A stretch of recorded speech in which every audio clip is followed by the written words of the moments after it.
और नेटवर्क 18 लेकर आए हैं मिशन पोषण भविष्य रोशन।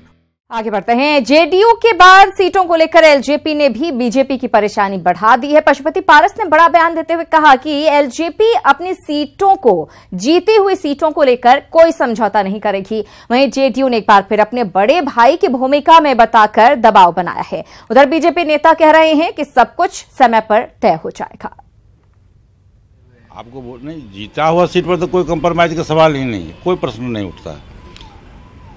अब जो नए पार्टनर हैं, जैसे मान लीजिए कि जेडीयू का गठबंधन है, तो भाजपा देश में बड़ी पार्टी है, कि भाजपा का दायित्व है कि सभी दल को, सहयोगी दल को मिला करके और आपस में सम्मानजनक ढंग से समझौता करें। चूँकि जनता दल यू एनडीए में शामिल है, जनता दल यू के मुख्यमंत्री हैं, जनता दल यू का संख्या बल विधानसभा में बड़ा है, राज्य सरकार की उपलब्धियों की चर्चा भी लोकसभा चुनाव में हम करेंगे, तो स्वाभाविक रूप से जनता दल यू की महत्वपूर्ण भूमिका होगी। इसको न भाजपा नकार रही है, न लोजपा नकार रही है, न रालोसपा नकार रही है। ऐसी कोई बात नहीं, जाकर हम मिल बैठ करके, और न झुकना पड़ेगा न झुकाना पड़ेगा, जाकर के मिल बैठ करके राज्य के हित में, देश के हित में एक बेहतर फैसला हमारे प्रधानमंत्री लेंगे। और नीतीश कुमार ने भले ही परिवारवाद को लेकर तेजस्वी यादव पर निशाना साधा हो, लेकिन इस बयान से आरजेडी के साथ साथ एलजेपी को भी टीस पहुंची है। जेडीयू जहां खुलकर परिवारवाद के खिलाफ बोल रहा है, वहीं एलजेपी और आरजेडी ने इस बयान को लेकर कड़ी नाराजगी जताई है।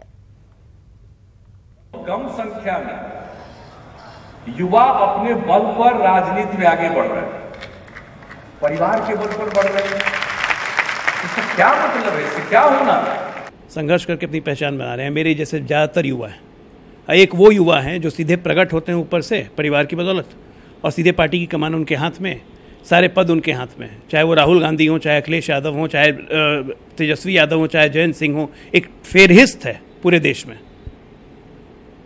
तो क्या ये उन युवाओं के विचारों पर आत्मघात नहीं हो रहा है जो कहीं ना कहीं संघर्ष से अपनी राजनीति में अपनी जगह बनाना चाह रहे हैं? इसी बात को नीतीश जी ने इंगित किया है। बिल्कुल, कोई हो, मैं कह रहा हूं, एक फेरहिस्त लंबी है कि बिना संघर्ष के आके आप राजनीति में घुस गए। अब माननीय मुख्यमंत्री जी पूछे हैं तो माननीय मुख्यमंत्री जी से जाकर पूछिए कि परिवारवाद क्या है, नहीं है, क्या हमको नहीं पता है कि क्या बोल रहे हैं, नहीं बोल रहे हैं। लेकिन आप लोग इस बात को रट लगाए रहते हैं, परिवारवाद है, परिवारवाद है। डॉक्टर का बेटा डॉक्टर नहीं होता है, किसान का बेटा किसान नहीं होता। उसमें क्यों नहीं कहते हैं कि क्यों हुआ? तो राजनीति करने वाला लोग जो है, माहौल गांव घर का राजनीति करने वाला लोग है, राजनीति करने वाले लोग के परिवार से यदि एमएलए एमपी सांसद हो गया तो इसमें कौन सी पहाड़ टूट गया? तो नीतीश कुमार जी से पूछना पड़ेगा। तेजस्वी यादव के चुनाव प्रसार में भी वो राघोपुर गए थे, तो तेजस्वी यादव पे तो ये वार कर नहीं सकते हैं। उम्मीद है कि वो रामविलास पासवान जी, चिराग पासवान जी के बेटे पे ही इस तरह का बयान कर रहे होंगे। और एक बात और है, वो बार बार कहते हैं कि मेरा बेटा निशांत पॉलिटिक्स में नहीं आएगा। एफिडेविट में लिख के दें, क्योंकि वो है तो पलटू राम, कब पलट जाए कोई ठीक नहीं है। लिख के दें कि उनका बेटा नहीं आने वाला है पॉलिटिक्स में।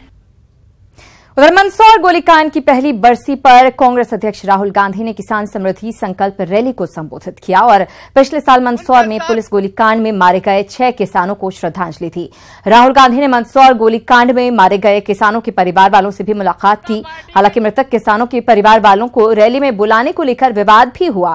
प्रदेश अध्यक्ष कमलनाथ और ज्योतिरादित्य सिंधिया भी राहुल के साथ थे।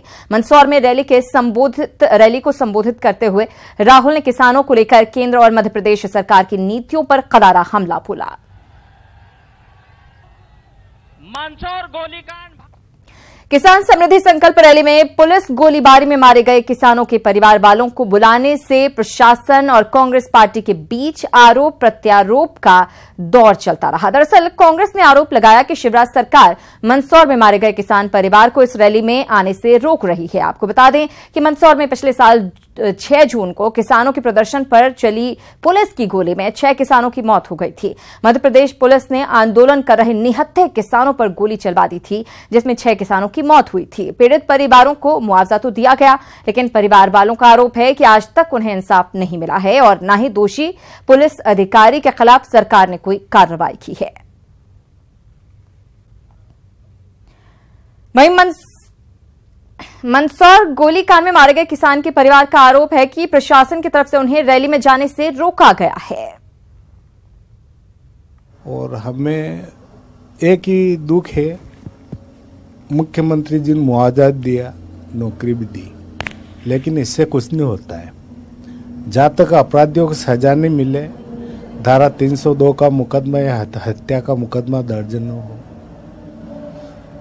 वहाँ तक किसानों को, 6 किसानों को श्रद्धांजलि, सच्ची श्रद्धांजलि नहीं मिल सकती। तो उसने बोला, पापा मुझे एसडीएम साहब का फोन आया था और वो बोल रहे थे कि कल राहुल गांधी पिपलिया मंडी आ रहे हैं, क्या आपके घर से कोई जा रहा है? तो उसने बोला कि मेरी मम्मी और पापा जाएंगे। तो एसडीएम साहब ने बोला कि मम्मी पापा को मना करना कि वो राहुल गांधी की सभा में नहीं जाए, कि कई सीएम सर ने तो नौकरी दी, कई बेटे के ऊपर कुछ खतरा ना बन जाए, ये हमें बहुत